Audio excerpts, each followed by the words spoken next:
Akasbani Imphal, Miyamgini, Miyamgidamak Laizabani, Aduga, Miyamgi Thogal, Mapungfa na Pangthokpa Ngamhanbiriba, Aikoigi Thona Hapiriba, Aikoigi listener singni, Tawayauna Tabiriba sing, Akasbani Imphal Asing Bakung Loini. Aduna, listener singidamak Sinjalangjariba thouram, Sinnajari Adomda Mike, Tabiriba singda Kutsinajari. Thouram asi thouram laanthokpada akhang ahi singi pautak fanglaba, professionally trained tauraba presenter singna laanthokpa thouram nachade. Aikoigi listener singna mapung oina laanthokpiba thouramni. Taminasi ngasi gi tangkakta kari kari pubirakliba. Akasbani Imphalna radio tabiriba singbu puning thogatpiba sak khangbiba thouramgi saruk ama oiriba tha khudingi sandokliba thouram Sinnajari Adomda Mike haiba thouramgi paring asida listener singda mathang asum sinarakpana ngasidi Sinabirakle ikutta Mike sahi hoba sajibu thabungba iroinana aihak Loken Khuman Wangkhei Laishram Leikai dagini Sinabirakliba Mike asibu ikutchetna paijaduna Akasbani Imphalgi thawai oibiriba maruk kharaga unajaduna makhogi thamoida kari phauri kari phongdokningli haibi tanja adu lawjahogi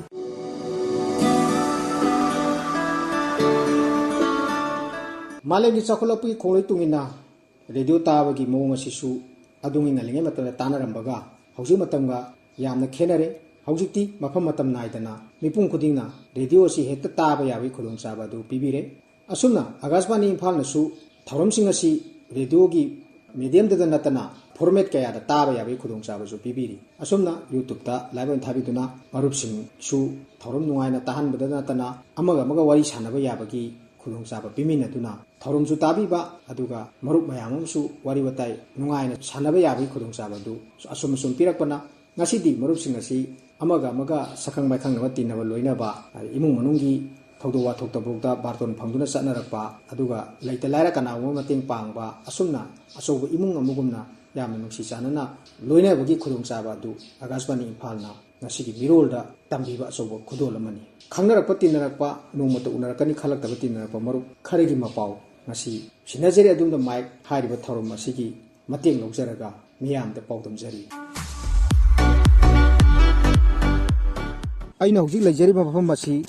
Manipur State Film Development Society MSFDS ki auditorium gi getani thauram asigi khudongchaba lawjaraga Akasbani Imphalbu thawayawna tabiba marup kharadanga unajanabagi tanja adu lawjage ming amta khanjage nongthombam kunesori laifamdi jiribam dibong kuno mafam sida kaidoba lakpibano Manipur Sarkarna sinbiduna class 12 ki jiribam district ki oina isanupina science stream da first position tarakpagi prize lawba lakjabani yam noi isanupi somda lei isanupi ming amta habi ai ming nongthombam sonia devi kawe prize phangboda isada kari phawi yam harawi aina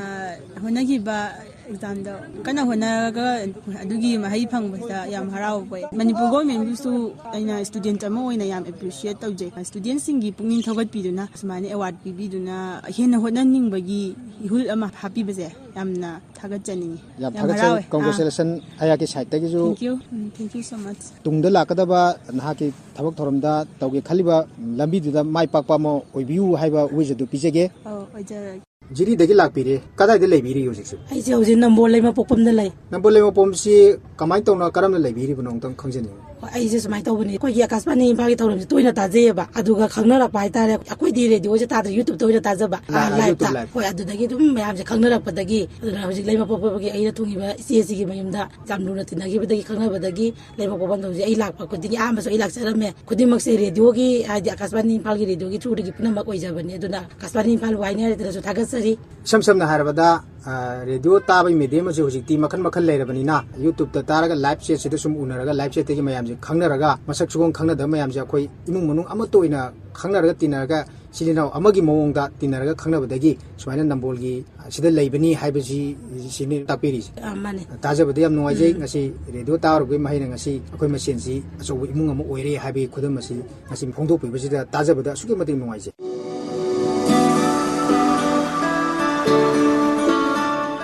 ꯑꯩꯅ ꯍꯧꯖꯤꯛ ꯂꯩꯖꯔꯤꯕ ꯃꯐꯝ ꯑꯁꯤ ꯀꯪꯂꯥꯒꯤ ꯅꯣꯡꯆꯨꯞ ꯊꯣꯡꯒꯤ ꯒꯦꯠꯀꯤ ꯃꯌꯥꯗꯅꯤ ꯃꯐꯝ ꯑꯁꯤꯗ ꯃꯔꯨꯞ ꯈꯔꯒ ꯎꯅꯖꯅꯕꯒꯤ ꯇꯟꯖꯥꯗꯨ ꯂꯧꯖꯒꯦ ꯃꯤꯡ ꯑꯃꯨꯛꯇ ꯈꯪꯖꯩ ꯖꯨꯝꯅꯥꯝ ꯁꯨꯃꯇꯤ ꯂꯩꯃ ꯂꯩꯐꯝ ꯑꯩ ꯅꯝꯕꯣꯜ ꯂꯩꯃꯄꯣꯛꯄ ꯃꯌꯥꯏ ꯂꯩꯀꯥꯏꯗꯒꯤ ꯃꯐꯝꯁꯤꯗ ꯀꯩꯗꯧꯕ ꯂꯥꯛꯄꯤꯔꯝꯕꯅꯣ ꯑꯩꯅ ꯃꯇꯝ ꯀꯨꯏꯅ ꯔꯦꯗꯤꯑꯣ ꯇꯥꯔꯛꯄꯗ ꯈꯪꯅꯔꯛꯄ ꯑꯩꯒꯤ ꯏꯅꯥꯎꯅꯨꯄꯤ ꯒꯨꯅꯦꯁꯣꯔꯤꯒ ꯃꯍꯥꯛꯀꯤ ꯃꯆꯥꯅꯨꯄꯤꯒ ꯂꯣꯏꯅꯅ ꯑꯩ ꯀꯪꯂꯥ ꯃꯅꯨꯡꯗ ꯀꯣꯏꯕ ꯆꯪꯖꯔꯨꯕꯅꯤ ꯌꯥꯝ ꯅꯨꯡꯉꯥꯏꯖꯩ ꯂꯝꯗꯝ ꯇꯥꯝꯅ ꯂꯥꯛꯄꯤꯕ ꯃꯔꯨꯞꯁꯤꯡꯕꯨ ꯒꯥꯏꯗ ꯇꯧꯕꯤꯗꯨꯅ ꯀꯣꯏꯕ ꯈꯣꯠꯄ ꯄꯨꯕꯤꯗꯨꯅ ꯃꯐꯝꯁꯤꯒꯤ ꯈꯪꯒꯗꯕ ꯎꯒꯗꯕ ꯗ꯭ꯔꯤꯁ꯭ꯌ ꯃꯌꯥꯝ ꯑꯃ ꯈꯪꯍꯟꯕꯤꯕꯒꯤ ꯇꯟꯖꯥ ꯄꯤꯕꯤꯕ ꯊꯥꯒꯠꯆꯔꯤ ꯇꯦꯂꯦꯟ ꯑꯃꯇꯪ ꯇꯧꯕꯤꯔꯝꯃꯒꯗꯤ ꯌꯥꯝ ꯅꯨꯡꯉꯥꯏꯅꯤ ꯑꯩꯗꯤ ꯍꯩꯇꯕꯅꯤ ꯑꯗꯨꯕꯨ ꯀꯩꯅꯣꯗ ꯑꯩꯅ ꯔꯦꯗꯤꯑꯣ ꯇꯥꯔꯨꯕꯗꯒꯤ ꯍꯥꯏꯇꯥꯔꯦ ꯏꯁꯩꯁꯦ ꯌꯥꯝ ꯉꯪꯖꯕ ꯍꯥꯏꯇꯥꯔꯦ ꯐꯤ ꯁꯥꯕ ꯈꯣꯠꯄꯁꯤꯗ ꯑꯗꯨꯅ ꯏꯁꯩ ꯃꯇꯦꯛ ꯑꯃꯇ ꯉꯪꯖꯒꯦ ꯌꯥꯝꯅꯗꯤ ꯁꯥꯡꯖꯔꯣꯏ ꯆꯤꯡꯂꯣꯜꯂꯥꯟꯅ ꯂꯩꯈ꯭ꯔꯕ ꯅꯪꯕꯨ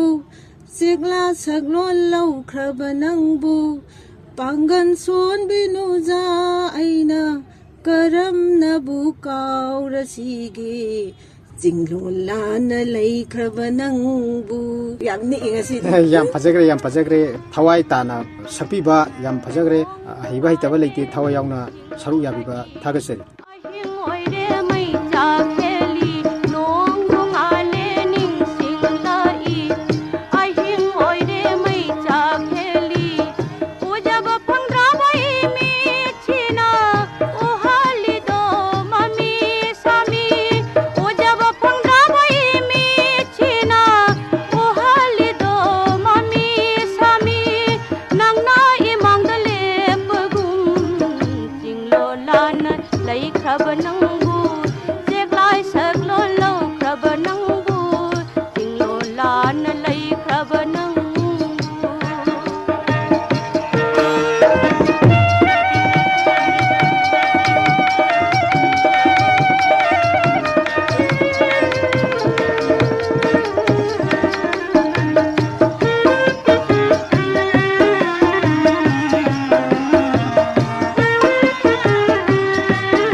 ꯃꯊꯪꯗ ꯑꯃꯨꯛ ꯁꯣꯝꯗ ꯑꯃꯨꯛ ꯂꯥꯛꯆꯒꯦ ꯃꯤꯡ ꯑꯃꯨꯛꯇ ꯈꯪꯖꯒꯦ ꯑꯩꯒꯤ ꯃꯤꯡ ꯂꯨꯈꯣꯏ ꯀꯔꯤ ꯂꯝꯗꯒꯤ ꯑꯣꯏꯕꯤꯔꯕꯅꯣ ꯑꯩ ꯂꯦꯝꯄꯣꯛꯄꯝ ꯃꯌꯥꯏ ꯂꯩꯀꯥꯏꯗꯒꯤꯅꯤ ꯑꯣꯖꯥꯁꯤ ꯀꯪꯂꯥꯁꯤꯗ ꯀꯩꯗꯧꯕ ꯂꯥꯛꯄꯤꯔꯝꯕꯅꯣ ꯀꯪꯂꯥꯒꯤ ꯐꯖꯕꯁꯤꯡꯁꯦ ꯌꯦꯡꯒꯦ ꯍꯥꯏꯗꯅ ꯑꯩꯒꯤ ꯐꯦꯃꯤꯂꯤ ꯑꯃꯗꯤ ꯃꯔꯨꯞ ꯃꯄꯥꯡꯁꯤꯡ ꯂꯣꯏꯅ ꯂꯥꯛꯃꯤꯟꯅꯔꯕꯅꯤ ꯌꯥꯝ ꯅꯨꯡꯉꯥꯏꯖꯩ ꯑꯁꯨꯝꯅ ꯉꯥꯏꯍꯥꯛ ꯑꯋꯥ ꯄꯣꯊꯥꯕ ꯑꯣꯏꯅ ꯀꯣꯏꯊꯣꯛꯄꯤꯔꯛꯄ ꯑꯣꯖꯥꯒꯤ ꯇꯦꯂꯦꯟ ꯑꯃꯇꯪ ꯑꯍꯩꯕ ꯑꯃꯇꯪ ꯊꯧꯒꯜ ꯇꯧꯕꯤꯔꯝꯃꯒꯗꯤ ꯌꯥꯝ ꯅꯨꯡꯉꯥꯏꯖꯅꯤ ꯌꯥꯝ ꯅꯨꯡꯉꯥꯏꯖꯩ ꯂꯥꯏꯐꯇ ꯁꯨꯃꯥꯏꯅ ꯑꯩꯈꯣꯏꯒꯤ ꯇꯦꯂꯦꯟ ꯑꯃꯇꯪ ꯎꯠꯄꯤꯌꯨꯀ ꯍꯥꯏꯕꯁꯦ ꯑꯩꯒꯤ ꯂꯥꯏꯐꯇ ꯐꯥꯔꯁ ꯇꯥꯏꯝꯅꯤ ꯑꯗꯨꯒ ꯌꯥꯝ ꯅꯨꯡꯉꯥꯏꯖꯩ ꯍꯩꯔꯕꯁꯨ ꯍꯩꯇ꯭ꯔꯕꯁꯨ ꯑꯩ ꯁꯨꯡꯁꯣꯏꯗꯅ ꯎꯠꯆꯒꯦ ꯍꯥꯏꯕꯒꯤ ꯑꯩꯒꯤ ꯃꯥꯏꯟꯗ ꯂꯩꯖꯩ ꯍꯥꯏꯇꯥꯔꯦ ꯇꯁꯦꯡꯅ ꯑꯩ ꯁꯤ ꯔꯦꯗꯤꯑꯣꯒꯤ ꯄ꯭ꯔꯣꯒ꯭ꯔꯥꯝ ꯑꯣꯏꯒꯅꯤ ꯍꯥꯏꯅ ꯈꯟꯖꯩ ꯑꯩꯒꯤ ꯃꯣꯠꯇ ꯁꯨꯃꯥꯏꯅ ꯂꯧꯕꯤꯕꯁꯦ ꯑꯩꯒꯤ ꯂꯥꯏꯕꯛ ꯐꯕꯅꯤ ꯑꯗꯣ ꯑꯩꯅ ꯄꯥꯝꯖꯕꯁꯦ ꯁꯦꯡꯅ ꯍꯥꯏꯔꯒꯗꯤ ꯑꯩꯈꯣꯏꯒꯤ ꯊꯥꯏꯅꯒꯤ ꯑꯣꯏꯕ ꯏꯄꯥ ꯏꯄꯨꯁꯤꯡꯅ ꯁꯛꯅꯔꯝꯕ ꯏꯁꯩꯁꯦ ꯌꯥꯝ ꯄꯥꯝꯖꯩ ꯍꯥꯏꯇꯥꯔꯦ ꯑꯩꯈꯣꯏ ꯅꯥꯠꯀꯤ ꯑꯣꯏꯕ ꯏꯁꯩꯁꯦ ꯇꯧꯕꯇꯕꯨ ꯑꯩꯅꯗꯤ ꯌꯥꯝꯅꯗꯤ ꯍꯩꯖꯗꯕ ꯊꯃꯣꯏꯗꯤ ꯌꯥꯝ ꯄꯥꯝꯖꯕ ꯑꯗꯣ ꯑꯩ ꯃꯇꯦꯛ ꯑꯃꯇꯪ ꯊꯧꯒꯜ ꯇꯧꯖꯒꯦ ꯇꯧꯕꯤꯌꯨ ꯆꯤꯡꯗ ꯁꯥꯠꯄꯤ ꯏꯉꯦꯂꯩ ꯁꯤꯟꯅꯗꯅ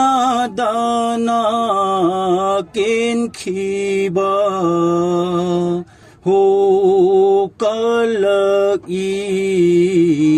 ꯀꯜꯂꯛꯏꯗꯦ ꯑꯩꯅ ꯀꯦꯟꯗꯦꯗꯣ ꯃꯥꯂꯪꯕꯅ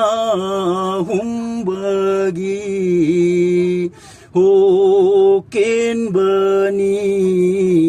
ꯀꯦꯟꯕꯅꯤꯗꯦ ꯃꯥꯂꯪꯕ ꯑꯩꯁꯨ ꯀꯩꯗꯧꯗꯦ ꯂꯩꯔꯥꯡꯅ ꯂꯩꯈꯣꯛ ꯂꯣꯏꯕꯒꯤ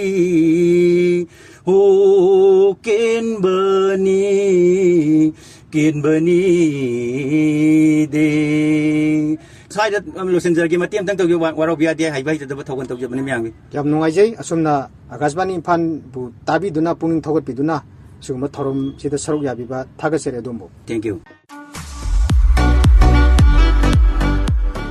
ꯂꯩꯈꯜ ꯂꯩꯁꯨ ꯀꯌꯥꯅ ꯂꯩꯇꯦꯡꯗꯨꯅ ꯂꯩꯁꯥꯠꯂꯤꯕ ꯂꯩꯀꯣꯜꯅꯤ ꯑꯀꯥꯁꯕꯥꯅꯤ ꯏꯝꯐꯥꯜꯒꯤ ꯊꯧꯔꯝ ꯙꯔꯃ ꯖꯥꯠ ꯕꯤꯖꯥꯠ ꯈꯦꯟꯅꯕ ꯂꯩꯇꯅ ꯑꯩꯈꯣꯏ ꯑꯃꯠꯇꯅꯤ ꯍꯥꯏꯕꯒꯤ ꯅꯨꯡꯁꯤꯜꯂꯤ ꯄꯨꯟꯅ ꯄꯨꯟꯗꯨꯅ ꯁꯟꯗꯣꯛꯂꯤꯕ ꯊꯧꯔꯝꯅꯤ ꯑꯁꯨꯝꯅ ꯁꯟꯗꯣꯛꯂꯤꯕ ꯊꯧꯔꯝꯁꯤꯡ ꯑꯁꯤꯗ ꯈꯣꯟꯖꯦꯜ ꯈꯔꯅ ꯀꯔꯤ ꯍꯥꯏꯔꯤ ꯃꯌꯥꯝꯒꯤ ꯃꯐꯝꯗ ꯄꯥꯎꯗꯝꯖꯅꯕꯒꯤ ꯇꯥꯟꯖꯥ ꯑꯗꯨ ꯂꯧꯖꯒꯦ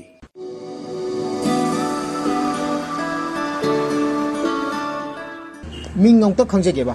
ꯑꯩ ꯏꯁꯥꯒꯤ ꯃꯤꯡ ꯄꯥꯃꯩ ꯖꯦꯝꯁ ꯂꯟꯊꯣꯏꯂꯨꯝ ꯍꯥꯏꯅ ꯀꯧꯏ ꯀꯔꯤ ꯂꯝꯗꯒꯤ ꯑꯣꯏꯕꯤꯔꯕ ꯑꯩꯍꯥꯛ ꯀꯩꯈꯨ ꯀꯕꯨꯏ ꯈꯨꯜꯗꯒꯤ ꯑꯣ ꯀꯩꯈꯨ ꯀꯕꯨꯏ ꯈꯨꯟꯗꯒꯤ ꯀꯣꯡꯕꯁꯤꯒꯤ ꯗꯨꯀꯥꯟ ꯑꯃꯗꯤ ꯂꯩꯔꯦꯀꯣ ꯗꯨꯀꯥꯟꯁꯤ ꯍꯥꯔꯗꯋꯦꯌꯔ ꯍꯥꯏꯇꯥꯔꯦꯅꯦ ꯌꯣꯄꯤ ꯅꯨꯡꯕꯤ ꯍꯦꯛꯇ ꯂꯣꯏ ꯌꯣꯜꯂꯦ ꯑꯗꯣ ꯀꯌꯥꯝ ꯀꯨꯏꯔꯒꯦ ꯁꯤꯗ ꯐꯝꯕꯤꯔꯛꯏꯁꯦ 2017 ꯗꯒꯤ ꯗꯨꯀꯥꯟꯁꯤ ꯀꯣꯡꯕꯗ ꯐꯝꯕ ꯍꯧꯔꯛꯄꯅꯤ ꯑꯣ ꯚꯔꯥ ꯊꯤꯔꯒ ꯐꯝꯕ꯭ꯔꯥ ꯏꯁꯥ ꯚꯔꯥꯅꯤ ꯔꯦꯟꯇ ꯍꯧꯖꯤꯛ ꯁꯤꯗ ꯌꯣꯜꯂꯤꯕ ꯄꯣꯠꯁꯤ ꯍꯧꯖꯤꯛꯀꯤ ꯄ꯭ꯔꯖꯦꯟ ꯁꯤꯆꯨꯋꯦꯁꯟꯁꯤꯒ ꯃꯁꯤ ꯄꯣꯠꯁꯤ ꯆꯥꯠꯁꯤ ꯀꯃꯥꯏꯅ ꯇꯧꯏ ꯑꯃꯨꯛꯇꯪ ꯃꯣꯠ ꯊꯝꯕꯤꯌꯨꯕ ꯍꯥꯟꯅꯒ ꯍꯥꯏꯔꯒꯗꯤ ꯍꯧꯖꯤꯛꯇꯤ ꯄꯣꯠꯇꯤ ꯌꯥꯝꯅ ꯁꯤꯠꯇ꯭ꯔꯦ ꯍꯥꯏꯕ ꯇꯥꯔꯦ ꯑꯩꯈꯣꯏ ꯏꯔꯥꯡ ꯂꯣꯛꯗꯥꯎꯟ ꯂꯩꯈꯤꯕ ꯃꯇꯨꯡꯗ ꯑꯃꯨꯛ ꯈꯤꯇꯪ ꯁꯥꯐꯔꯛꯑꯦ ꯍꯥꯏꯔꯒ ꯏꯔꯥꯡꯁꯦ ꯑꯃꯨꯛ ꯂꯩꯈꯤꯕꯗꯒꯤ ꯍꯧꯖꯤꯛ ꯄꯣꯠ ꯁꯤꯠꯄꯁꯤꯗꯤ ꯍꯥꯟꯅꯒ ꯍꯥꯏꯔꯨꯔꯒꯗꯤ ꯍꯧꯖꯤꯛꯇꯤ ꯁꯤꯠꯇꯕꯒ ꯆꯞ ꯃꯥꯟꯅꯔꯦ ꯚꯔꯥ ꯍꯨꯟꯕꯗ ꯑꯗꯨꯝ ꯋꯥꯔꯦ ꯍꯥꯏꯇꯥꯔꯦ ꯌꯥꯝ ꯆꯨꯝꯃꯤ ꯍꯧꯖꯤꯛꯀꯤ ꯃꯇꯝꯁꯤꯅ ꯂꯥꯏꯕꯛ ꯊꯤꯕ ꯇꯥꯟꯖꯥ ꯑꯩꯈꯣꯏ ꯄꯨꯝꯅꯃꯛꯀꯤ ꯑꯋꯥꯕ ꯃꯤꯀꯨꯞ ꯍꯥꯏꯕꯗꯨ ꯑꯣꯏꯔꯦ ꯃꯁꯤ ꯄꯨꯝꯅꯃꯛ ꯌꯥꯝ ꯊꯨꯅ ꯅꯦꯅꯥ ꯇꯥꯕ ꯄꯨꯟꯁꯤ ꯑꯃꯗ ꯃꯍꯧꯁꯥꯒꯨꯝ ꯅꯨꯡꯉꯥꯏꯕ ꯃꯀꯥ ꯂꯥꯝꯕ ꯄꯨꯟꯁꯤ ꯍꯥꯏꯕꯗꯣ ꯑꯩꯈꯣꯏ ꯑꯗꯨꯝ ꯑꯣꯏꯃꯤꯟꯅꯔꯁꯤ ꯍꯥꯏꯕ ꯁꯤ ꯅꯠꯇꯅ ꯀꯔꯤꯗꯤ ꯎꯄꯥꯏ ꯂꯩ ꯃꯥꯅꯦ ꯑꯗꯣ ꯁꯣꯝꯁꯦ ꯔꯦꯗꯤꯑꯣꯗꯤ ꯑꯀꯥꯁꯕꯥꯅꯤ ꯏꯝꯐꯥꯜꯒꯤ ꯊꯧꯔꯝꯁꯦ ꯑꯗꯨꯝ ꯇꯥꯕꯤꯕ꯭ꯔꯥ ꯀꯃꯥꯏꯅ ꯇꯧꯏ ꯇꯥꯏ ꯔꯦꯗꯤꯑꯣꯁꯦ ꯍꯦꯛ ꯑꯩꯅ ꯗꯨꯀꯥꯟ ꯍꯥꯡꯕꯗꯒꯤꯅ ꯆꯪꯗ꯭ꯔꯤ ꯐꯥꯎꯕꯁꯦ ꯑꯗꯨꯝ ꯔꯦꯗꯤꯑꯣꯁꯦ ꯑꯣꯟꯅ ꯑꯗꯨꯝ ꯂꯩꯔꯕꯅꯤ ꯑꯩꯅ ꯈꯜꯂꯤꯅꯦ ꯁꯤꯗ ꯕ꯭ꯂꯨꯇꯨꯠ ꯁ꯭ꯄꯤꯀꯔ ꯑꯆꯧꯕ ꯑꯃ ꯂꯩꯁꯦ ꯃꯁꯤ ꯑꯩꯅ ꯔꯦꯀꯣꯔꯗꯤꯡꯁꯦ ꯇꯧꯕ ꯇꯥꯏꯃꯤꯡꯅ ꯅꯨꯡꯉꯥꯏꯇꯦꯅ ꯑꯩꯅ ꯆꯪꯕꯁꯨ ꯔꯦꯗꯤꯑꯣꯗꯤ ꯊꯥ ꯂꯩꯔꯝꯃꯦ ꯑꯗꯣ ꯌꯥꯝ ꯅꯨꯡꯉꯥꯏꯖꯩ ꯏꯃꯤꯠꯅꯁꯨ ꯕ꯭ꯂꯨꯇꯨꯠ ꯑꯣꯏꯔꯦ ꯔꯦꯗꯤꯑꯣꯒꯤ ꯊꯧꯔꯝꯁꯤꯗ ꯀꯔꯤ ꯄꯥꯝꯗ ꯋꯥꯈꯜꯂꯣꯟ ꯀꯔꯤ ꯑꯃꯨꯛꯇ ꯍꯥꯏꯕꯤꯌꯨꯕ ꯔꯦꯗꯤꯑꯣꯒꯤ ꯊꯧꯔꯝꯁꯤ ꯄꯥꯝꯗꯕ ꯍꯥꯏꯕ ꯊꯣꯏꯗꯣꯛꯅꯗꯤ ꯂꯩꯇꯦ ꯑꯗꯨꯕꯨ ꯈꯔ ꯄꯥꯝꯅ ꯏꯁꯩꯁꯤ ꯑꯗꯨꯝ ꯇꯥꯔꯦ ꯑꯗꯣ ꯑꯩꯈꯣꯏ ꯀꯕꯨꯏꯒꯤ ꯊꯧꯔꯝꯁꯤꯡ ꯇꯥꯏ ꯑꯗꯣ ꯀꯕꯨꯏꯒꯤ ꯊꯧꯔꯝꯁꯤ ꯃꯇꯝ ꯌꯥꯝꯅ ꯇꯦꯟꯃꯟꯕꯅ ꯈꯤꯇꯪ ꯅꯨꯡꯉꯥꯏꯍꯧꯗꯕ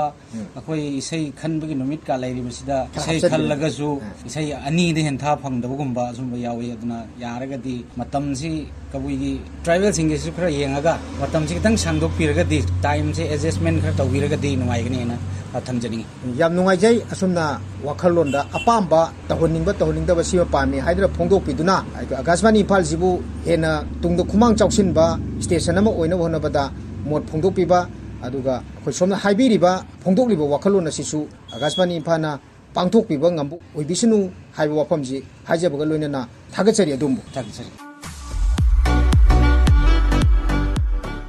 ꯑꯩꯅ ꯍꯧꯖꯤꯛ ꯂꯩꯖꯔꯤꯕ ꯃꯐꯝ ꯑꯁꯤꯅ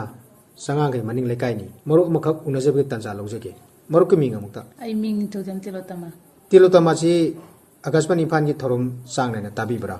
ꯑꯗꯨꯝ ꯆꯥꯡ ꯅꯥꯏꯅ ꯑꯗꯨꯝ ꯇꯥꯖꯩ ꯊꯧꯔꯝꯁꯤꯡ ꯇꯥꯕꯤꯕꯗ ꯅꯠꯇꯅ ꯀꯔꯤꯒꯨꯝꯕ ꯑꯀꯥꯁꯕꯥꯅꯤꯒꯤ ꯊꯧꯔꯝꯗꯒ ꯁꯔꯨꯛ ꯌꯥꯕꯤꯕꯒ ꯌꯥꯎꯕꯤꯈ꯭ꯔꯕ꯭ꯔꯥ ꯑꯩꯈꯣꯏ ꯍꯥꯟꯅ ꯃꯃꯥꯡꯗ ꯅꯍꯥꯔꯣꯟ ꯈꯣꯟꯖꯦꯜꯗ ꯁꯩꯔꯦꯡ 30 ꯄꯥꯖꯈꯔꯦ ꯑꯇꯩ ꯄ꯭ꯔꯣꯒ꯭ꯔꯥꯝ ꯁꯉꯥꯏ ꯀꯨꯏꯁꯇꯁꯨ ꯁꯔꯨꯛ ꯌꯥꯖꯩ ꯑꯗꯨꯒ ꯋꯤꯟꯅꯔꯁꯨ ꯑꯣꯏꯖꯈꯔꯦ ꯁꯣ ꯀꯌꯥꯗ ꯑꯣꯏꯕꯤꯔꯕ 2017ꯗ ꯌꯥꯝ ꯅꯨꯡꯉꯥꯏꯖꯩ ꯑꯁꯨꯝꯅ ꯔꯦꯗꯤꯑꯣ ꯇꯥꯕꯗ ꯅꯠꯇꯅ ꯔꯦꯗꯤꯑꯣꯒꯤ ꯊꯧꯔꯝ ꯀꯌꯥ ꯑꯃꯗ ꯁꯔꯨꯛ ꯌꯥꯕꯤꯔꯝꯃꯤ ꯇꯥꯕꯗ ꯑꯗꯨꯛꯀꯤ ꯃꯇꯤꯛ ꯍꯔꯥꯎꯖꯩ ꯁꯩꯔꯦꯡ ꯄꯥꯕꯤꯈꯤꯕ ꯊꯥꯏꯅꯒꯤ ꯁꯩꯔꯦꯡ ꯑꯗꯨ ꯂꯩꯔꯒꯗꯤ ꯁꯩꯔꯦꯡ ꯑꯃꯅꯤꯗꯪ ꯂꯥꯟꯊꯣꯛꯄꯤꯕ ꯌꯥꯕꯒꯤ ꯈꯨꯗꯣꯡꯆꯥꯕ ꯂꯧꯖꯕ ꯌꯥꯒꯗ꯭ꯔꯥ ꯍꯣꯏ ꯑꯩꯅ ꯃꯃꯥꯡꯗ ꯁꯩꯔꯦꯡ 30 ꯊꯤꯈꯤꯕꯗꯨꯒꯤ ꯃꯔꯛꯇꯒꯤ ꯑꯃꯈꯛ ꯈꯟꯒꯠꯆꯔꯒ ꯁꯩꯔꯦꯡꯈꯛ ꯄꯥꯊꯣꯛꯆꯔꯛꯀꯦ ꯑꯗꯨꯗꯩꯗ ꯑꯩꯈꯣꯏꯒꯤ ꯑꯁꯣꯏ ꯑꯉꯥꯝ ꯌꯥꯎꯕꯁꯨ ꯃꯌꯥꯝꯅ ꯑꯗꯨꯝ ꯉꯥꯛꯄꯤꯒꯅꯤ ꯁꯩꯔꯦꯡꯒꯤ ꯃꯃꯤꯡ ꯃꯍꯩꯒꯤ ꯂꯥꯏꯔꯦꯝꯕꯤ ꯏꯃꯥ ꯃꯍꯩꯒꯤ ꯂꯥꯏꯔꯦꯝꯕꯤ ꯈꯨꯔꯨꯝꯖꯔꯤ ꯅꯆꯥꯅ ꯉꯁꯤꯒꯤ ꯃꯝꯂꯕ ꯇꯥꯏꯕꯪꯁꯤ ꯉꯥꯜꯍꯟꯕꯤꯔꯣ ꯏꯃꯥꯅ ꯉꯁꯤ ꯍꯌꯦꯡ ꯍꯧꯈꯤꯕꯅ ꯉꯔꯥꯡꯗ ꯉꯥꯜꯂꯝꯕ ꯃꯉꯥꯟꯗꯣ ꯉꯁꯤꯗꯤ ꯄꯨꯝꯅꯃꯛ ꯃꯥꯡꯈ꯭ꯔꯦ ꯏꯃꯥ ꯅꯪꯕꯨ ꯁꯣꯟꯖꯔꯤ ꯅꯆꯥ ꯑꯩꯈꯣꯏ ꯃꯌꯥꯝꯅ ꯏꯃꯥ ꯃꯍꯩꯒꯤ ꯂꯥꯏꯔꯦꯝꯕꯤ ꯏꯃꯥꯕꯨ ꯅꯆꯥꯅ ꯁꯣꯟꯖꯔꯤ ꯃꯐꯝ ꯀꯩꯗ ꯂꯩꯕꯒꯦ ꯅꯆꯥ ꯑꯩꯈꯣꯏ ꯃꯌꯥꯝꯁꯤ ꯂꯧꯁꯤꯡꯒꯤ ꯃꯉꯥꯟ ꯍꯥꯞꯄꯤꯔꯣ ꯃꯝꯂꯕ ꯋꯥꯈꯜꯁꯤ ꯉꯥꯜꯍꯟꯕꯤꯔꯣ ꯃꯍꯧꯁꯥ ꯐꯖꯕ ꯂꯝꯆꯠ ꯉꯁꯤꯗꯤ ꯄꯨꯝꯅꯃꯛ ꯃꯥꯡꯈ꯭ꯔꯦ ꯃꯍꯧꯁꯥꯒꯤ ꯐꯖꯕ ꯄꯨꯝꯕ ꯏꯃꯥ ꯅꯪꯅ ꯀꯣꯟꯁꯤꯟꯕꯤꯔꯤꯕ꯭ꯔꯥ ꯃꯝꯂꯕ ꯋꯥꯈꯜ ꯊꯥꯗꯣꯛꯄꯤꯔꯣ ꯏꯃꯥ ꯃꯍꯩꯒꯤ ꯂꯥꯏꯔꯦꯝꯕꯤ ꯉꯁꯤꯒꯤ ꯇꯥꯏꯕꯪ ꯍꯌꯦꯡꯒꯤꯗꯃꯛ ꯁꯣꯟꯖꯔꯤ ꯅꯆꯥ ꯏꯃꯥ ꯃꯍꯩꯒꯤ ꯂꯥꯏꯔꯦꯝꯕꯤ ꯂꯣꯏꯖꯔꯦ ꯃꯇꯥꯡ ꯊꯥꯒꯠꯆꯔꯤ ꯁꯩꯔꯦꯡ ꯐꯖꯕ ꯑꯃ ꯊꯤꯕꯤꯕꯒꯤꯗꯃꯛꯇ ꯍꯟꯅ ꯊꯥꯒꯠꯆꯔꯤ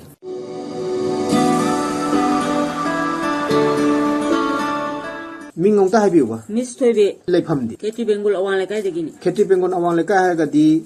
ꯃꯩꯇꯩ ꯄꯥꯉꯜ ꯑꯣꯏꯕꯤꯔꯕ꯭ꯔꯥ Mitei Bangan, ꯌꯥꯝ ꯅꯨꯡꯉꯥꯏꯖꯩ ꯑꯁꯨꯝꯅ ꯏꯔꯝꯗꯝ ꯃꯅꯤꯄꯨꯔꯒꯤ ꯃꯣꯏꯔꯥꯡ ꯀꯪꯂꯩꯔꯣꯟꯒ ꯁꯥꯒꯣꯟꯅꯔꯕ ꯄꯨꯋꯥꯔꯤꯒ ꯁꯥꯒꯣꯟꯅꯔꯕ ꯇꯅ ꯊꯥꯅ ꯌꯥꯗ꯭ꯔꯕ ꯃꯤꯡ ꯑꯃ ꯊꯣꯟꯕꯤꯔꯝꯕꯒꯤꯗꯃꯛꯇ ꯌꯥꯝꯅ ꯊꯥꯒꯠꯆꯩ Babasu Imasu Lejakidre, Aduga Ai Imadi Masakanja Udre, Babasu Quina Naramaga Lekitaban. ꯑꯣ ꯑꯍꯜ ꯂꯃꯟ ꯑꯃꯠꯇ ꯂꯩꯇ꯭ꯔꯦ ꯇꯥꯖꯕꯗ ꯑꯗꯨꯛꯀꯤ ꯃꯇꯤꯛ ꯅꯨꯡꯉꯥꯏꯖꯗꯦ ꯑꯗꯨꯕꯨ ꯃꯤꯑꯣꯏꯕꯅꯤ ꯄꯨꯟꯁꯤ ꯈꯣꯡꯆꯠꯅꯤ ꯑꯁꯤꯕꯒꯤ ꯂꯃꯟ ꯇꯣꯜꯂꯒ ꯂꯩꯔꯕ ꯃꯤꯑꯣꯏꯕ ꯉꯥꯛꯇꯅꯤ ꯍꯥꯏꯕ ꯑꯁꯤꯅ ꯅꯠꯇꯅ ꯀꯔꯤꯕꯨꯗꯤ ꯍꯥꯏꯖꯔꯨꯅꯤ Babado Yam Quina Narami Sahitare Nipan Heart Special Wina Narambadagi, Mungi Lejaramba, Mansa, Punamak Loiki, Adudagiti, Ayamna, Waba Habado, Werapadagi, Jimzu Panza Hodre, Babagi Anaba, Pesa, Singna Honabata, Aitabuk Masama, Togjeragasu. ꯀꯔꯤ ꯊꯕꯛ ꯇꯧꯕꯤꯕ Ay Humba Dipamenda, Hong Masama Togje. Aduki Matundagidi, Migi, Putaramba, Babagi, Lejaramba, Kudimak, Luegabas Aduna Singbang Naba, Aikana Honaze. Yum Panzadragasu, Ay Samadi, Yoksaraga Leje, ꯏꯆꯥꯁꯤ ꯀꯌꯥꯝ ꯆꯥꯎꯔꯦ Yam Angang Wiri, Grass Kajikare, ꯅꯨꯄꯥꯔ ꯅꯨꯄꯤꯔ Nupane. ꯌꯥꯝ ꯅꯨꯡꯉꯥꯏꯖꯩ ꯌꯨꯝ ꯄꯥꯟꯗ꯭ꯔꯒꯁꯨ ꯃꯃꯥ ꯑꯃ ꯑꯣꯏꯕꯒꯤ ꯊꯧꯗꯥꯡꯅꯤ ꯈꯟꯅ ꯏꯆꯥ ꯑꯃ ꯌꯣꯛꯄꯤꯗꯨꯅ ꯄꯨꯟꯁꯤꯒꯤ ꯈꯣꯡꯆꯠꯄꯨ ꯃꯤꯑꯣꯏꯕꯅ ꯀꯅꯥꯁꯨ ꯇꯝꯕ ꯉꯝꯗꯕ ꯄꯨꯟꯁꯤ ꯈꯣꯡꯆꯠ ꯑꯁꯤꯗ ꯃꯃꯥ ꯑꯃ ꯑꯣꯏꯕꯒꯤ ꯊꯧꯗꯥꯡ ꯂꯧꯕꯤꯗꯨꯅ ꯊꯣꯏꯕꯤꯅ ꯑꯆꯧꯕ ꯊꯧꯗꯥꯡ ꯑꯃ ꯂꯧꯕꯤꯔꯕꯒꯤꯗꯃꯛꯇ ꯌꯥꯝꯅ ꯊꯥꯒꯠꯆꯔꯤ ꯊꯣꯏꯕꯤꯗ ꯃꯈꯥ ꯇꯥꯅ ꯍꯪꯖꯅꯤꯡꯕ ꯋꯥꯐꯝ ꯑꯃꯅ ꯑꯀꯥꯁꯕꯥꯅꯤ ꯏꯝꯐꯥꯜꯒꯤ ꯅꯨꯡꯇꯤꯒꯤ ꯁꯟꯗꯣꯛꯂꯤꯕ ꯊꯧꯔꯝ ꯑꯁꯤꯗꯤ ꯇꯥꯕꯤꯕ꯭ꯔꯥ Hoi, Ayamna Taze, Akasbani Impangi, Thoramje, Aidi Mora Saring Ematam, Tawai Yauna, Yamna Taze, Aduga Aigiti, Sina Aigi, Taishuni. ꯌꯥꯝ ꯅꯨꯡꯉꯥꯏ ꯑꯁꯨꯝꯅ ꯊꯣꯏꯕꯤꯅ ꯑꯀꯥꯁꯕꯥꯅꯤ ꯏꯝꯐꯥꯜꯒꯤ ꯊꯧꯔꯝꯕꯨ ꯌꯥꯝꯅ ꯅꯨꯡꯉꯥꯏꯅ ꯇꯥꯕꯤꯔꯝꯃꯤ ꯇꯥꯖꯕꯗ ꯅꯨꯡꯉꯥꯏꯖꯩ ꯑꯀꯥꯁꯕꯥꯅꯤ ꯏꯝꯐꯥꯜꯒꯤ ꯊꯧꯔꯝꯒꯤ ꯃꯇꯥꯡꯗ ꯀꯔꯤ ꯍꯥꯏꯕꯤꯅꯤꯡꯉꯤ Muslimgi Oiba, Aikitang Hajaninge. ꯍꯥꯏꯕꯤꯌꯨ Akoi Muslimgi Festivalda, Koi Muslimgi Oiba, Kaigumba, Maripakumba, Kawaligumba, Sumbadi, Festival Matam the Tanglae, Atai Matam the Dilak, the Brahina Kale, Adu Atai Matam the Sukitang Tabirati, Majani. ꯌꯥꯝ ꯅꯨꯡꯉꯥꯏꯖꯩ ꯊꯣꯏꯕꯤꯅ ꯐꯣꯡꯗꯣꯛꯄꯤꯕ ꯋꯥꯐꯝ ꯑꯁꯤ ꯑꯀꯥꯁꯕꯥꯅꯤ ꯏꯝꯐꯥꯜꯅꯁꯨ ꯂꯧꯈꯠꯄꯤꯕ ꯑꯣꯏꯁꯅꯨ ꯍꯥꯏꯕ ꯋꯥꯐꯝ ꯑꯁꯤ ꯊꯝꯖꯔꯤ ꯊꯥꯒꯠꯆꯔꯤ ꯊꯣꯏꯕꯤꯕꯨ ꯌꯥꯝ ꯇꯥꯡꯅ ꯐꯪꯕ ꯇꯥꯟꯖꯥ ꯑꯃꯁꯤꯗ ꯉꯁꯤꯒꯤ ꯏꯔꯝꯗꯝꯒꯤ ꯐꯣꯛ ꯐ꯭ꯌꯨꯖꯟꯒꯤ ꯏꯔꯥ ꯑꯁꯤꯗ ꯃꯆꯤꯟ ꯇꯨꯡꯈꯠꯂꯛꯂꯤꯕ ꯇꯅ ꯊꯥꯅꯕ ꯌꯥꯔꯔꯣꯏꯗꯕ ꯀꯠꯊꯣꯛꯄꯗꯅ ꯃꯁꯔꯨꯛ ꯑꯣꯏꯔꯕ ꯏꯅꯥꯎ ꯑꯃꯈꯛ ꯎꯅꯖꯅꯕꯒꯤ ꯇꯥꯟꯖꯥ ꯑꯗꯨ ꯉꯁꯤꯗꯤ ꯐꯪꯖꯔꯦ ꯃꯍꯥꯛ ꯀꯔꯤ ꯐꯣꯡꯗꯣꯛꯅꯤꯡꯉꯤ ꯀꯔꯤ ꯍꯥꯏꯅꯤꯡꯂꯤ ꯍꯥꯏꯕꯒꯤ ꯃꯇꯥꯡꯗ ꯋꯥꯐꯝ ꯈꯔ ꯍꯪꯖꯅꯕꯒꯤ ꯇꯥꯟꯖꯥ ꯑꯗꯨ ꯂꯧꯖꯔꯤ ꯃꯤꯡ ꯑꯃꯇ ꯍꯥꯏꯕꯤꯌꯨ ꯑꯩꯒꯤ ꯃꯤꯡ ꯇꯦꯅꯥꯎ ꯍꯩꯁꯗꯤ ꯑꯩ ꯂꯩꯐꯝ ꯋꯥꯡꯈꯩ ꯊꯥꯡꯖꯝ ꯂꯩꯀꯥꯏ ꯌꯥꯝ ꯅꯨꯡꯉꯥꯏꯖꯩ ꯌꯥꯝ ꯅꯨꯡꯁꯤꯕ ꯏꯅꯥꯎꯅꯤ ꯉꯁꯤꯒꯤ ꯐꯣꯛ ꯐ꯭ꯌꯨꯖꯟ ꯏꯔꯥ ꯑꯁꯤꯗ ꯌꯥꯝ ꯀꯠꯊꯣꯛꯄꯗꯅ ꯃꯁꯛ ꯑꯣꯏꯔꯕ ꯑꯗꯨꯒꯨꯝꯕ ꯏꯅꯥꯎ ꯑꯃꯈꯛꯅꯤ ꯊꯥꯒꯠꯆꯔꯤ ꯋꯥꯐꯝ ꯈꯤꯇꯪ ꯍꯪꯖꯒꯦ ꯍꯥꯏꯕꯤꯌꯨ ꯉꯁꯤꯒꯤ ꯐꯣꯛ ꯐ꯭ꯌꯨꯖꯟ ꯏꯔꯥ ꯑꯁꯤꯗ ꯀꯔꯤ ꯄ꯭ꯔꯣꯁꯦꯁ ꯀꯔꯝꯕ ꯀꯔꯤ ꯊꯧꯗꯥꯡ ꯀꯔꯤ ꯇꯧꯕꯤꯔꯤ ꯍꯥꯏꯕꯒꯤ ꯃꯇꯥꯡ ꯍꯧꯖꯤꯛꯁꯨ ꯃꯌꯥꯝ ꯑꯃ ꯍꯣꯜ ꯑꯁꯤꯗ ꯔꯤꯍꯔꯁꯦꯜ ꯇꯧꯕꯒꯤ ꯃꯌꯥꯝ ꯅꯨꯄꯤꯅ ꯂꯣꯏ ꯁꯨꯔꯦ ꯂꯩꯖꯩ ꯃꯤꯅ ꯎꯖꯔꯦ ꯑꯗꯨꯕꯨ ꯁꯤꯅ ꯑꯣꯗꯤꯑꯣ ꯑꯣꯏꯕꯅꯤꯅ ꯎꯕ ꯐꯪꯖꯗ꯭ꯔꯥ ꯑꯩꯅ ꯃꯤꯅ ꯎꯕꯒꯤ ꯄꯥꯎꯗꯝꯒꯨꯝ ꯇꯝꯖꯔꯤ ꯈꯤꯇꯪ ꯀꯔꯤ ꯐꯣꯡꯗꯣꯛꯅꯤꯡꯕ ꯃꯈꯥ ꯇꯥꯕꯤꯌꯨ ꯍꯧꯖꯤꯛꯁꯦ ꯑꯩꯈꯣꯏ ꯄ꯭ꯔꯗꯛꯁꯟ ꯑꯃꯈꯛ ꯇꯧꯒꯦꯅ ꯑꯩꯒꯤ ꯁꯥꯇ꯭ꯔꯤꯁꯤꯡꯁꯤꯒ ꯑꯩꯈꯣꯏ ꯈꯔ ꯄꯨꯟꯁꯤꯟꯖꯔꯒ ꯍꯣꯠꯅꯖꯔꯝꯕꯅꯤ ꯍꯧꯖꯤꯛ ꯑꯌꯥꯝꯕ ꯁꯨꯝꯕ ꯊꯕꯛ ꯑꯃ ꯁꯤꯗꯩꯁꯤꯗ ꯇꯧꯅꯕ ꯍꯣꯠꯅꯕꯗ ꯑꯗꯨꯛꯀꯤ ꯃꯇꯤꯛ ꯐꯥꯏꯅꯥꯟꯁꯤꯌꯦꯜꯂꯤ ꯄ꯭ꯔꯣꯕ꯭ꯂꯦꯝ ꯃꯌꯥꯝ ꯑꯃ ꯂꯩ ꯑꯗꯨꯒ ꯑꯩꯈꯣꯏ ꯂꯥꯛꯏꯕ ꯑꯩꯒꯤ ꯏꯅꯥꯎꯁꯤꯡ ꯑꯩꯒꯤ ꯏꯆꯥꯁꯤꯡ ꯃꯌꯥꯝꯁꯤ ꯑꯩꯈꯣꯏ ꯄꯨꯟꯁꯤꯜꯂꯒ ꯇꯧꯁꯦꯅ ꯈꯔ ꯗꯦꯗꯤꯀꯦꯁꯟ ꯇꯧꯅꯔꯒ ꯇꯧꯁꯦꯅ ꯑꯗꯨꯃꯥꯏꯅ ꯇꯧ ꯄꯨꯜꯂꯝꯕꯅꯤ ꯑꯩꯈꯣꯏ ꯃꯤ ꯄꯨꯜꯂꯤꯁꯤ ꯃꯤ 32-33 ꯄꯨꯜꯂꯤꯅꯤ ꯑꯗꯨꯒ ꯑꯩꯈꯣꯏꯅ ꯇꯧꯔꯛꯀꯗꯧꯔꯤꯕ ꯇꯥꯔꯒꯦꯠꯁꯤꯅ ꯂꯩꯔꯝꯃꯤꯕ ꯑꯩꯈꯣꯏꯒꯤ ꯏꯟꯁꯇ꯭ꯔꯨꯃꯦꯟꯁꯤꯡꯁꯤꯗꯒꯤ ꯑꯩꯈꯣꯏꯒꯤ ꯐꯣꯛ ꯏꯟꯁꯇ꯭ꯔꯨꯃꯦꯟꯁꯤꯡꯁꯤꯗꯒꯤ ꯈꯔ ꯗꯦꯕꯂꯞ ꯇꯧꯈꯠꯂꯕ ꯏꯟꯁꯇ꯭ꯔꯨꯃꯦꯟꯁꯤꯡ ꯃꯔꯨꯑꯣꯏꯅ ꯄꯔꯀꯁꯟꯁꯤꯡꯗ ꯕꯦꯁ ꯇꯧꯔꯒ ꯏꯂꯦꯛꯇ꯭ꯔꯣꯅꯤꯛ ꯃ꯭ꯌꯨꯖꯤꯛ ꯁꯤꯖꯤꯟꯅꯔꯒ ꯑꯩꯈꯣꯏ ꯀꯩꯅꯣꯝꯈꯣꯏ ꯑꯦꯛꯁꯄꯦꯔꯤꯃꯦꯟ ꯇꯧꯁꯦꯅ ꯇ꯭ꯔꯥꯏ ꯇꯧꯖꯔꯝꯕꯅꯤ ꯑꯩꯈꯣꯏꯅ ꯇꯧꯖꯔꯤꯕꯁꯤ ꯍꯧꯖꯤꯛ ꯁꯛꯁꯦꯁ ꯑꯣꯏ ꯅꯠꯇ꯭ꯔꯒ ꯑꯣꯏꯗꯦ ꯑꯗꯨ ꯍꯧꯖꯤꯛ ꯐꯥꯎꯒꯤ ꯑꯣꯏꯅꯗꯤ ꯈꯪꯗ꯭ꯔꯤ ꯍꯧꯖꯤꯛ ꯀꯟꯅ ꯄ꯭ꯔꯣꯁꯦꯁ ꯃꯅꯨꯡꯗ ꯂꯩꯖꯔꯤ ꯑꯊꯨꯕ ꯃꯇꯝꯗ ꯃꯌꯥꯝꯗ ꯃꯁꯤ ꯌꯨꯇ꯭ꯌꯨꯕꯇ ꯁꯣꯏꯗꯅ ꯃꯥꯒꯤ ꯚꯤꯗꯤꯑꯣꯁꯤ ꯄꯨꯔꯥ ꯂꯥꯏꯚ ꯚꯤꯗꯤꯑꯣ ꯃꯌꯥꯝꯗ ꯁꯣꯏꯗꯅ ꯑꯩꯈꯣꯏ ꯁꯦꯌꯔ ꯇꯧꯖꯔꯛꯀꯦ ꯌꯨꯇ꯭ꯌꯨꯕ ꯆꯦꯅꯦꯜ ꯍꯥꯏꯕꯗꯨꯗ ꯁꯣꯏꯗꯅ ꯑꯩꯈꯣꯏ ꯃꯁꯤ ꯂꯥꯏꯚ ꯑꯣꯏꯅ ꯁꯣꯏꯗꯅ ꯕ꯭ꯔꯣꯗꯀꯥꯁ ꯇꯧꯖꯔꯛꯀꯅꯤ ꯌꯥꯝ ꯅꯨꯡꯉꯥꯏꯖꯩ ꯃꯌꯥꯝꯁꯨ ꯈꯪꯖꯤꯟꯕꯤꯌꯨ ꯇꯥꯁꯤꯟꯕꯤꯌꯨ ꯃꯤꯠ ꯅꯥꯀꯣꯡ ꯑꯣꯏꯕꯤꯌꯨ ꯉꯁꯤ ꯇꯦꯅꯥꯎ ꯍꯩꯁꯗꯤꯅ ꯅꯤꯡꯁꯤꯡꯕꯤꯔꯤꯕ ꯍꯥꯏꯕꯤꯔꯤꯕ ꯋꯥꯐꯝ ꯑꯁꯤꯅ ꯃꯌꯥꯝꯗ ꯑꯁꯤꯒꯨꯝꯕ ꯉꯁꯤ ꯏꯔꯝꯗꯝꯒꯤ ꯑꯥꯔꯠꯀꯤ ꯈꯣꯡꯖꯦꯜ ꯃ꯭ꯌꯨꯖꯤꯛꯀꯤ ꯐ꯭ꯌꯨꯖꯟꯒꯤ ꯏꯔꯥ ꯑꯁꯤꯗ ꯑꯆꯧꯕ ꯐꯤꯗꯥ ꯑꯃ ꯇꯧꯗꯨꯅ ꯃꯌꯥꯝꯗ ꯅꯨꯡꯉꯥꯏꯍꯟꯅꯕ ꯃꯊꯦꯜ ꯄꯤꯕꯤꯅꯕ ꯁꯦꯝ ꯁꯥꯗꯨꯅ ꯂꯩꯔꯦ ꯍꯥꯏꯕꯁꯤ ꯇꯥꯖꯕꯗ ꯅꯨꯡꯉꯥꯏꯖꯩ ꯑꯗꯨꯒ ꯋꯥꯐꯝ ꯑꯃꯇꯪ ꯍꯪꯖꯅꯤꯡꯕꯗ ꯑꯀꯥꯁꯕꯥꯅꯤ ꯏꯝꯐꯥꯜꯗ ꯁꯝꯄꯥ ꯕꯦꯜ ꯑꯅ ꯑꯩꯈꯣꯏꯒꯤ ꯏꯁꯩꯁꯤ naharon ye khonjel da mina aduke mati tabiri basina yamna khan isai ji yamna khan ba sum ta sum thengna jei ba koina madiga matang da isai ji kama kamai tawnu kayam thajam be kayam akoina sum tajabada si matang ni kitang haibi bi yagadra sampa ben akoi ai yamba malai setajit bike age age marup milan akoi hum punjan jaraga ben asi koi semjagi bani hoji pa koi ben gi perform ma da no production sing tongna ba Sinnajari ben gi perform recently koi international film festival city convention da koi uchaki adagi hoji koi ben gi sai sing radio na nungsi bi dana tatna santok piri mayam na su pam na tabiri hoji koi sai makha ta ba koi puthona ba su koi dum Sinnajari hai tare tajabada asugi mati harau je nuai jei makha ta ba isai makhal makhan miyam gi thamoi bu humduna pubungam ba isai kaya ma puthok piduna ngasigi tangdu leita dro male masida ingna chingna santi ona nungaina ngahak pothaba ngamnana ba tanja adu pina birakani habigi asa chena thamjari hajeni wafamna agasbani imphal da leibiki ba isai sing adu dagi kitang ningsang ba ya ba isai gumba music haigadra kitang matiam tang tawbiragadi yam nungai jagadra kan jei ya adam hekta I ro ine hekta saksa ke menje keno ai jida gitar under ro jik siria serious pe mafam jida laita bana manam weraga yai ka sukai ti adum topian sathabi kal i pom jaida ing jaida tap jaida ke jaida nu jaida ing jaida tap jaida ke jaida nu jaida Laisa tamlibi singe leirangi Laisa tamlibi ho singe leirangi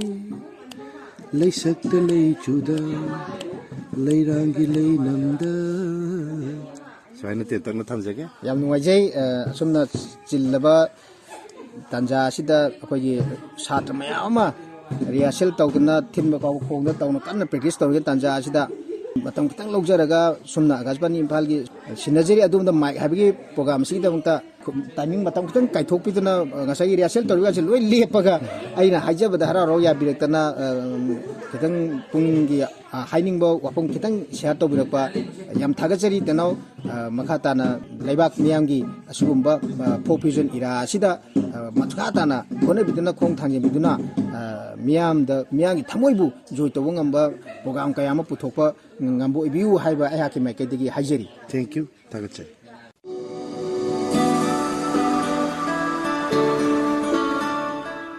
in khalliba music ki lamda asumna folk fusion asi era sida kathoklaba mahiroi singna musician jena kari tawri fet konya tami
makha tana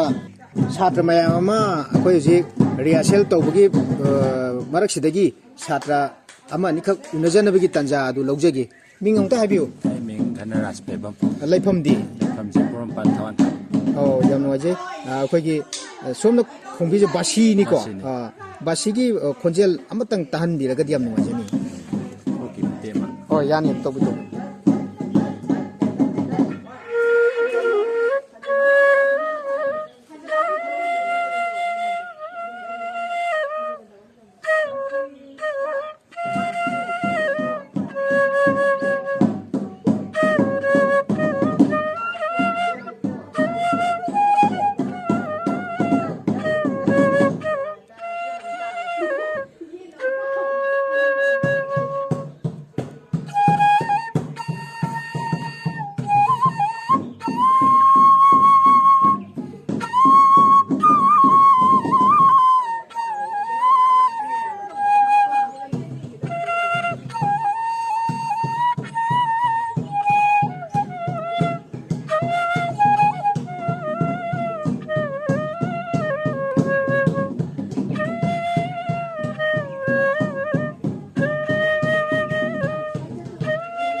ya phajagre thaga chari sumna performance ko upiba tobung khangbu chari thank you matang asida Sinnajari Adomda Mike thouramda adongi marup Loken Khuman Wangkhei na mayam di kaini yathangni jari lakadaba mathang thagi thouramda laibok phaba marup kanagi khutta Mike sinabibagi haibadu aikhoi punna khaurang na ngai minarasi ngasigidi kainarasi